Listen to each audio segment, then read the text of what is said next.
third one is the cash flow. So where we have learned about operating cash flow yesterday, right? So your operating cash flow for the last 5 years shall be positive. It should not be negative, because we have seen yesterday that if your operating cash flow is negative, that means company is not efficiently operating, right? Because its outflow is more than its inflow. So henceforth, therefore, the operating cash flow of the company shall be positive, and it has to be seen for the last 5 years. And very important, that it should be in line with the profitability. It should not be such that your profit is getting higher and higher, but your cash flow is not showing that trend.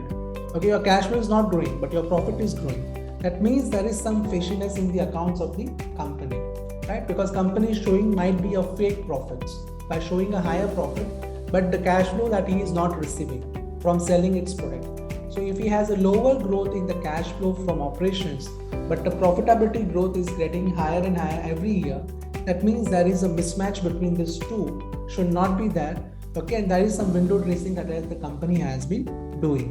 Okay, so be alert for that type of sign. So it's a very important ratio. The operating cash flow growth and the operating cash flow shall be positive. So there are two important ratios for cash flow.